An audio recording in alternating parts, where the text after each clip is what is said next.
अस्सलामुअलैकुम। तो पिछली वीडियोस के अंदर हम लोगों ने रेक्टेंगुलर कोऑर्डिनेट सिस्टम को देखा था। अब इस वीडियो से हम लोग सर्कुलर सिलेंड्रिकल कोऑर्डिनेट सिस्टम को स्टार्ट करेंगे। अब देखिए, इसे सिलेंड्रिकल कोऑर्डिनेट भी कहते हैं, सर्कुलर भी कहते हैं। सर्कुलर इसलिए कहते हैं क्योंकि आपके पास जो सिलेंडर होता है उसका शेप ऊपर से और नीचे से सर्कल होना चाहिए। जिन सिलेंडर्स की हम बात करेंगे उनका शेप सर्कल होना चाहिए, पैराबोला, एलिप्स, ये सारे शेप नहीं हो सकते।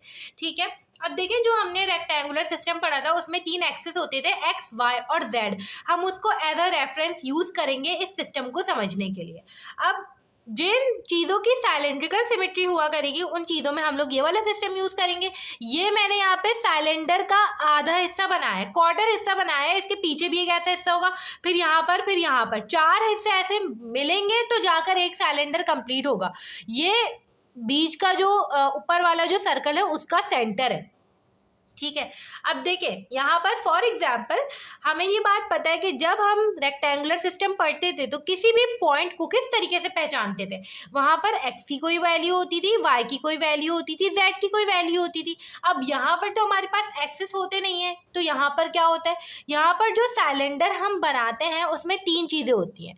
एक रॉ का पॉइंट होगा, दूसरा वाला हमारे पास फाई का पॉइंट हुआ करेगा और तीसरा जेड का पॉइंट हुआ करेगा। अब तीनों का मतलब समझ लेते हैं। फॉर एग्जाम्पल मैंने ये एक पॉइंट मार्क कर लिया सिलेंडर में। ठीक है, ये कोई भी पॉइंट आप कहीं पर भी मार्क कर ले, तो वो जो पॉइंट है उसका सिलेंडर के जो सेंटर है उससे रेडियस, ठीक है, वो हमारे पास कहलाता है रॉ।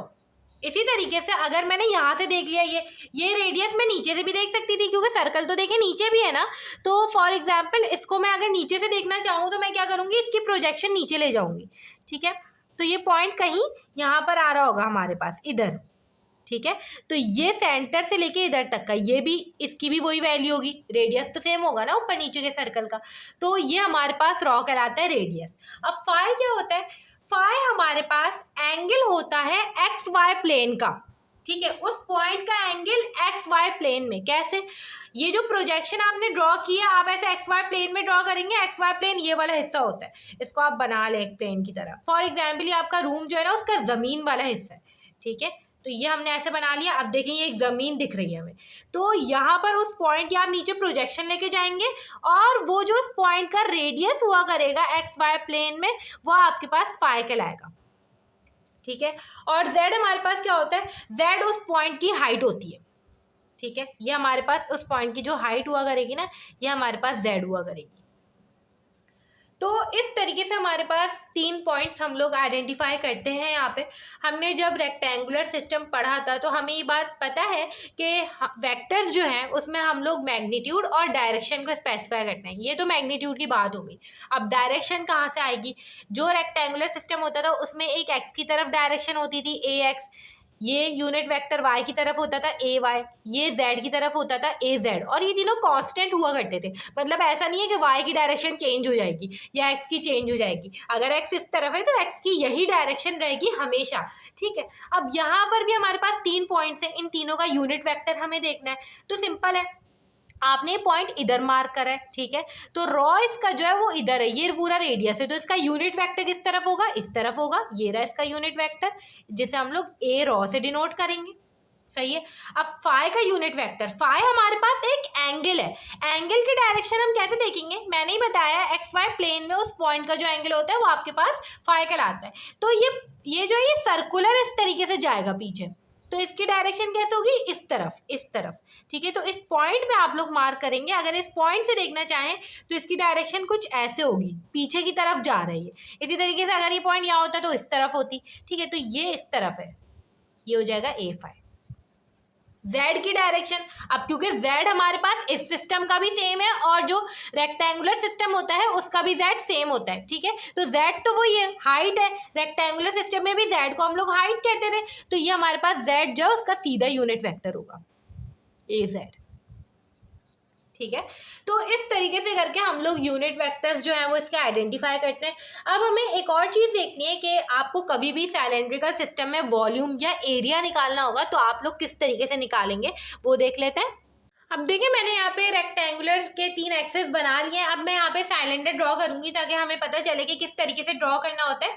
साइलेंडर का अगर आपको जो एक क्वार्टर हिस्सा ड्रॉ करना है तो उसके लिए सिंपल ये वाला प्लेन हमें पता है ये ऐसे है, तो आपने सिंपल ऐसी ही एक लाइन ड्रॉ करनी है जैसे हम लोग रेक्टेंगुलर सिस्टम में किया करते थे। ठीक है, यहाँ पर अगर देखें तो यहाँ पर हमारे पास सीधा ये है, तो सीधा यहाँ पे आपने लाइन ड्रॉ करनी है। ये वाई भी सीधा है तो आपने सीधी ऊपर लाइन ड्रॉ करनी है कुछ इस तरीके से। अब क्योंकि ये हिस्सा सर्कुलर होता है तो यहाँ पर हम लोग प्लेन अगर ड्रॉ करना चाहें तो ठीक है, वैसे यहाँ पर ये इस तरीके से हो जाएगा और ये इस तरीके से हो जाएगा। तो ये हमने एक सिलेंडर का हिस्सा ड्रॉ कर लिया है।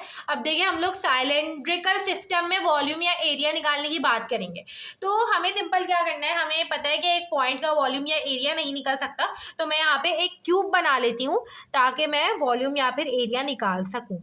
ठीक है, तो मैंने फॉर एग्जाम्पल इसको ऐसे बना लिया, ये फिर ये हमारे पास इस तरीके से हो गया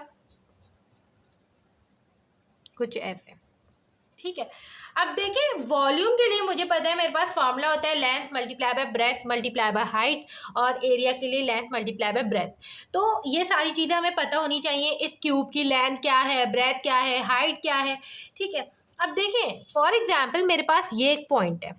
ठीक है, तो इस पॉइंट का जो मेरे पास जो सेंटर से रेडियस होगा वो रॉ होगा, मगर इसके जो पीछे वाला पॉइंट है उसका रेडियस कुछ और है क्योंकि वो सेंटर से ज़्यादा करीब है। तो यहाँ पे कुछ और रेडियस है, इधर कुछ और रेडियस है। फॉर एग्जांपल यहाँ पे रॉ 1 है, यहाँ पे रॉ 2 है, तो बीच वाला जो हिस्सा ये क्या कहलाएगा, ये डी रॉ कहलाएगा। रॉ का चेंज हुआ तो मैं सिंपल इसको डी रॉ कह सकती हूँ। इसी तरीके से अगर मैं बात करूँ इस पॉइंट की, इस पॉइंट से इस पॉइंट की, तो मुझे पता है कि मेरे पास एक अदद होती है हाइट, जिसे मैं कहती हूँ z। इस पॉइंट की हाइट ज़्यादा है, ये पॉइंट क्यूब के नीचे वाला है तो इसकी हाइट कम है। तो यहाँ पे z1 है फॉर एग्जांपल, यहाँ पे z2 है, तो बीच में क्या हो जाएगा, मेरे पास हाइट का चेंज हुआ जो कि dz है। ठीक है, अब यहाँ पर भी आपने बहुत आप समझ सकते हैं कि भाई ठीक है यहाँ पे एंगल कुछ और था, इधर एंगल कुछ और है, d5 हो गया। नहीं, ऐसी बात नहीं है। ये असल में मसला ये कि सिलेंडर जो है वो आपके पास सर्कुलर होता है। ठीक है, तो ये वाला हिस्सा तो सर्कुलर नहीं था। आप एक सिलेंडर का सेंटर से अगर आप देख रहे हैं ना, ऊपर सर्कल से आप देख रहे हैं, तो यहाँ से ये वाला पॉइंट देखें या ये पॉइंट देखें, बीच में सर्कल कुछ नहीं आया।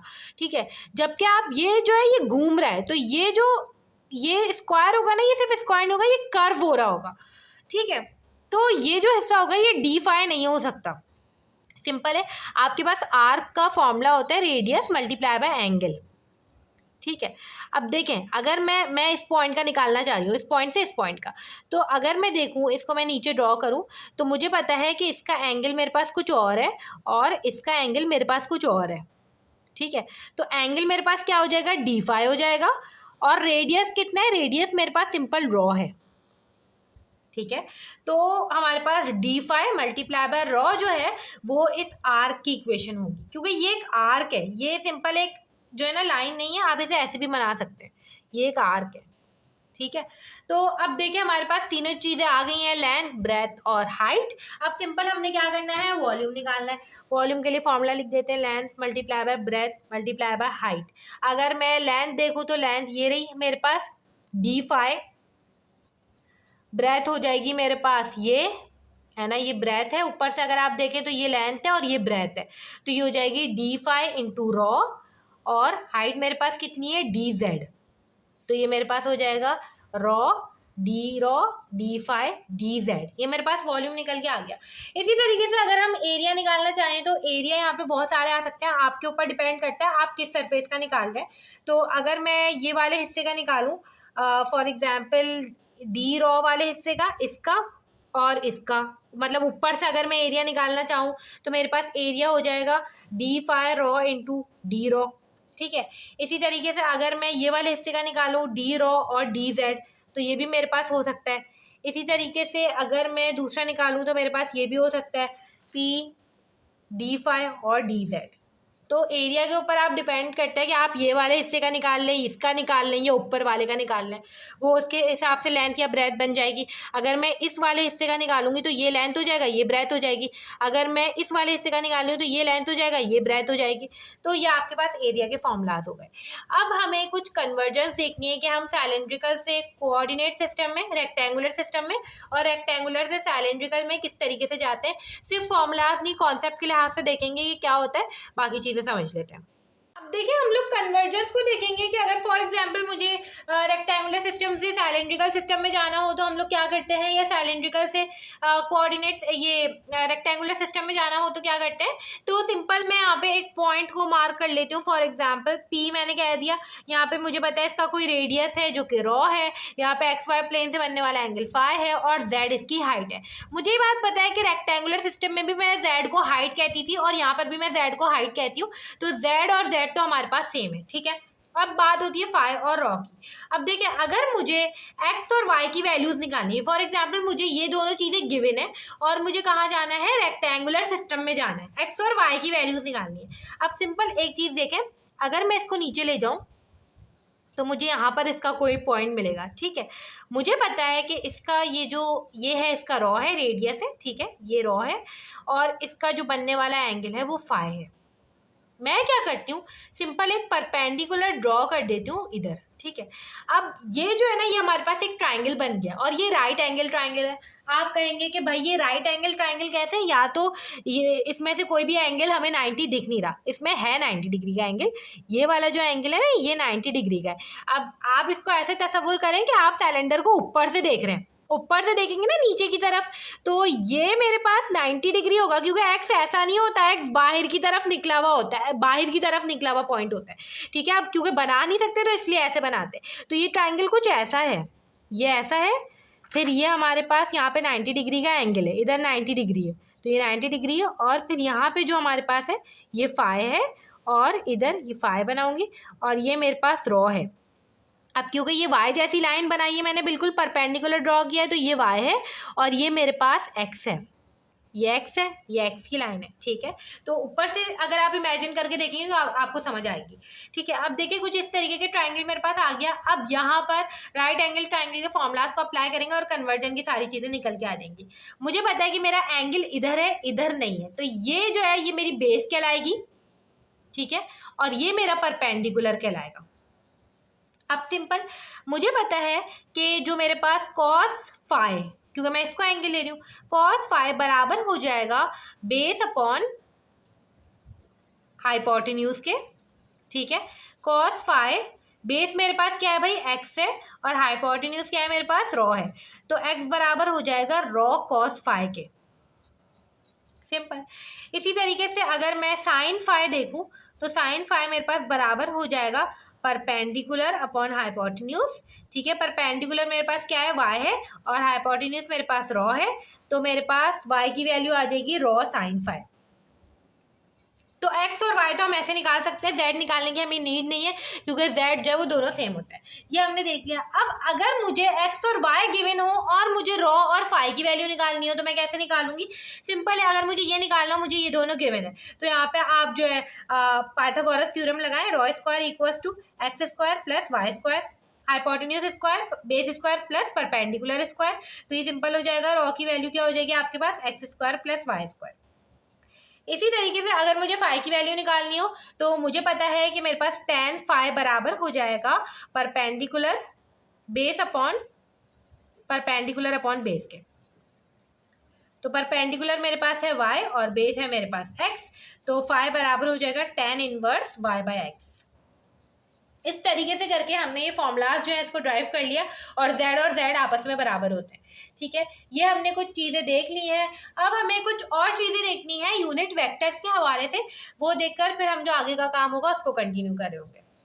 अब देखिए हम लोगों ने पॉइंट्स की बात तो कर ली, मगर असल में ये जो चैप्टर हम लोग पढ़ रहे हैं ये वेक्टर्स का है, वेक्टर एनालिसिस कर रहे हैं, तो हर सिस्टम में हमें वेक्टर्स को पढ़ना पड़ेगा।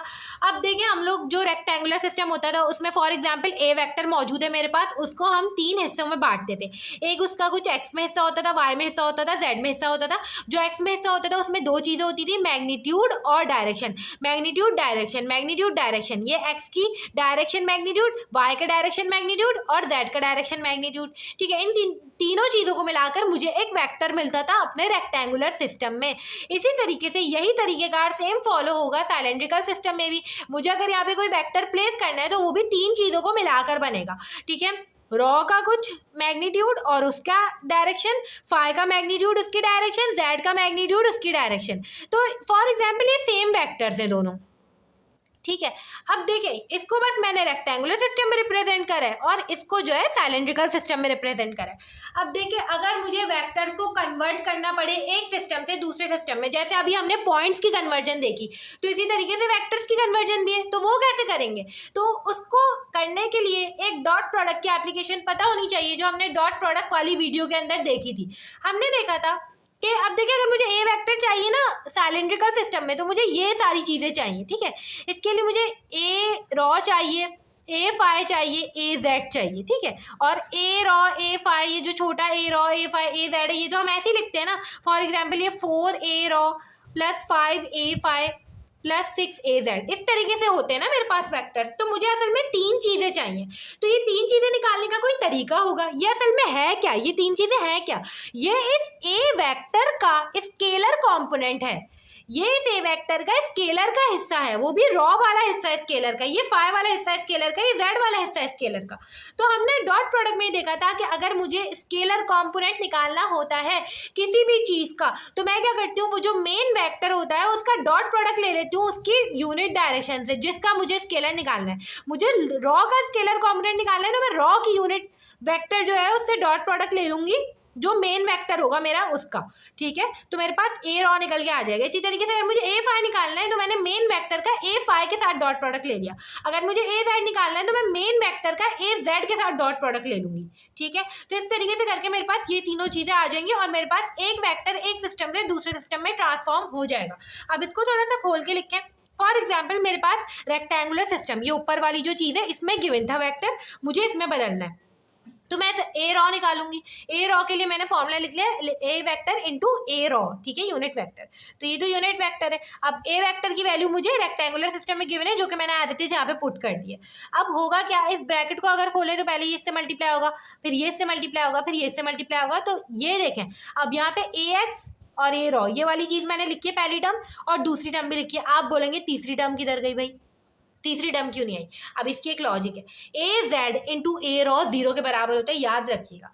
कैसे पता चला? अब इसको याद करने की ना टेक्निक्स है। टेक्निक ये, जब भी आपको सेम सिस्टम के unit vectors different dot product हो रहे हैं, ठीक है, डिफरेंट, ए जेड भी मेरे पास साइलेंड्रिकल सिस्टम का है, रॉ भी मेरे पास साइलेंड्रिकल सिस्टम का है, ये दोनों चीज़ें साइलेंड्रिकल सिस्टम की हैं, दोनों आपस में डॉट प्रोडक्ट हो रहे हैं और दोनों डिफरेंट है। भाई देखे ना, जब ए एक्स इंटू ए जेड होता था रेक्टेंगुलर में, तो कॉस 90 का आंसर क्या आता था, 0 आता था ना, है ना। तो वही हिसाब यहाँ पर भी है, जब सेम सिस्टम के यूनिट वेक्टर्स होंगे ना, सेम सिस्टम के डिफरेंट यूनिट वेक्टर्स आपस में डॉट प्रोडक्ट होते हैं तो 0 आता है, तो ये पूरी चीज़ 0 हो जाएगी। इसी तरीके से अगर मैं ए फाई निकालूँ तो ए फाई का ये फॉर्मूला मैंने लिखा हुआ है, ए वेक्टर इंटू ए फाई। अब यहाँ पे ए एक्स इंटू ए फाई, एक्स मेरे पास रेक्टेंगुलर सिस्टम का है, फाई मेरे पास साइलेंड्रिकल सिस्टम का है, इसलिए देखिए ये आ गई टर्म इधर। ठीक है, मगर सेम सिस्टम के होते हैं तो मैं यहाँ पे 0 लिखती नहीं। ठीक है, ए वाई इंटू ए फाई लिख दिया। जेड और फाई सेम सिस्टम के, साइलेंड्रिकल में भी होता है, उसमें भी होता है, साइलेंड्रिकल में जेड भी होता है, फाई भी होता है, तो इसलिए ये वाली टर्म नहीं आई, देखें इधर। ठीक है, इसी तरीके से अगर मुझे ए जेड निकालना है, ठीक है, तो ए वेक्टर इंटू ए जेड। अब देखें एक्स और जेड, क्या मैं बोल सकती हूँ ये दोनों सेम सिस्टम के? बिल्कुल, दोनों रेक्टेंगुलर में होते हैं, तो ये टर्म तो कैंसिल। इसी तरीके से ए वाई इंटू ए जेड, क्या मैं कह सकती हूँ ये दोनों सेम सिस्टम के? बिल्कुल है, रेक्टेंगुलर में ए वाई भी होता है, ए जेड भी होता है। 0 ए जेड इंटू ए जेड, ये रहा ए जेड, ये पूरी टर्म मैंने लिख दी इंटू ए जेड। ए जेड हमें पता है, इन डॉट प्रोडक्ट जब हम लेंगे तो दोनों के दरमियान का एंगल cos 0 1 के बराबर होता है, सिर्फ ए जेड आ जाएगा। तो ये डॉट प्रोडक्ट वाले कॉन्सेप्ट इसके लिए क्लियर होना ज़रूरी है, ठीक है। अब सवाल यहाँ पे ये उठता है कि आपने बता दिया भाई ये तो ये आ जाएगा, इसका ये आ जाएगा, ऐसा पूरे तो नहीं लिखेंगे ना, 4 वाली वैल्यू कैसे आएगी, 5 वाली वैल्यू कैसे आएगी, क्योंकि इसके लिए कुछ हमारे पास ये ए एक्स इंटू ए फाइव पता होना चाहिए, मुझे ए वाई इंटू ए रॉ पता होना चाहिए, ए एक्स इंटू ए फाइव पता होना चाहिए, ए वाई इंटू ए फाइव पता होना चाहिए, ये सब कहाँ से पता करें, ठीक है। तो इसके लिए हमारे पास एक टेबल होता है जो कि आप कॉन्सेप्ट से इसके अंदर समझ भी सकते हैं, ट्रायंगल से ही ड्राइव होकर आए, मगर हम उसकी डिटेल्स में नहीं जाएंगे, आप सिर्फ इस टेबल को याद कर लें, ठीक है। अगर मुझे ए एक्स इंटू ए फाइव चाहिए, ये रहा ए एक्स इंटू ए फाइव, तो इसकी जगह मेरे पास आ जाता है cos फाइव, ठीक है। तो जो भी ए एक्स की वैल्यू होगी इंटू cos फाइव, फाइव आपको जो है गिवन होगा, तो आपने सिंपल निकाल लेनी है। इसी तरीके से ए वाई इंटू ए रॉ, ए वाई इंटू ए रॉ साइन फाइव, और हमारे पास ए जेड इंटू ए रॉ, देखिए सेम हमारे पास सिस्टम के तो जीरो आ गया, ए जेड इंटू ए फाइव जीरो आ गया, ए एक्स ए वाई ये हम डिस्कस कर चुके हैं, ए जेड अभी हमने देखा 1 आया। तो बाकी ये 4 चीज़ें आपको याद रखनी है, बस 4 चीज़ें, बाकी आपको सिस्टम से ही पता होना चाहिए। और ये जीरो क्यों आया था ये अभी हमने डिस्कस कर लिया। इस तरीके से करके हमने अपना जो रेक्टेंगुलर और सिलेंड्रिकल की कन्वर्जेंस और बाकी चीज़ें डिस्कस कर लिए। जो इसकी प्रॉब्लम्स होंगी वो हम लोग नेक्स्ट वीडियो से कंटिन्यू कर रहे होंगे।